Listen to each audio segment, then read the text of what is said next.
Buongiorno, è lunedì 30 di gennaio che ricorda un argomento ben più serio. C'è un giovane cagliaritano che raccoglie migliaia di documenti storici con l'obiettivo di fondare un memoriale sardo dedicato allo sterminio nazista degli ebrei. Per ora ha creato un'associazione per continuare a ricordare appunto lo sterminio anche quando le vittime e i testimoni diretti di questa tragedia non ci saranno più. Vediamo.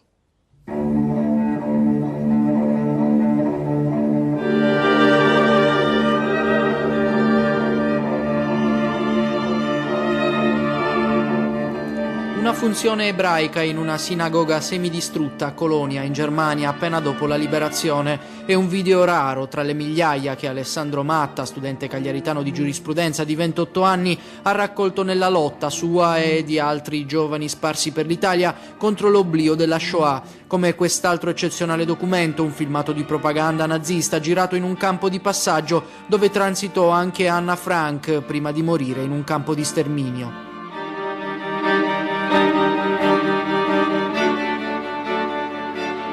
Alessandro mette con orgoglio in tavola una piccola parte della memoria recuperata. La difesa della razza era una rivista pseudoscientifica attiva nel nostro paese all'indomani della legislazione razziale del 1938. Alessandro è un cacciatore di ricordi come questi, una passione che gli ha permesso di costruire un archivio imponente di documenti storici. A settembre ha fondato un'associazione con il sogno di poter far nascere un memoriale sardo della Shoah. La biblioteca siamo intorno ai 600-700 volumi, un po' piccoletta a dire il vero. La videoteca è costituita da circa 1 migliaio di film e 1 migliaio di documentari in aggiunta ai 3.000 e passa archivi filmati originali, rintracciati. Riviste originali, film di finzione e documentari fino ai girati che l'Armata Rossa e le truppe americane utilizzarono per documentare le atrocità naziste al processo di Norimberga. Poi video amatoriali che documentano la vita nei quartieri ebraici d'Europa prima che si mettesse in moto l'ultimo ingranaggio, quello mortale dell'industria dello sterminio. Si tratta proprio di scovarli più o meno negli archivi o in luoghi magari a volte spesso anche dimenticati. Molti filmati sicuramente sono in case private. Voi per esempio avete trovato dei filmati che sono in case private, cioè avete contattato direttamente? È capitato, ma sappiamo anche di molti altri filmati che non sono stati ritrovati.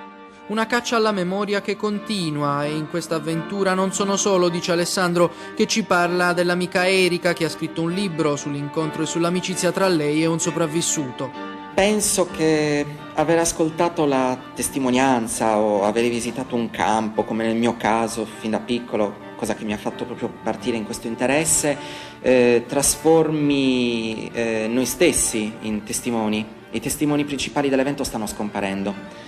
Tra poco non ci saranno più. La memoria della Shoah e così anche della morte di milioni di altre persone, 11-12 milioni almeno, nei campi di sterminio e di concentramento nazisti, è una memoria che appartiene all'intera umanità. Ed è compito di tutta la società civile, secondo me, portarla avanti. Io ne ho voluto fare lo scopo anche della mia vita.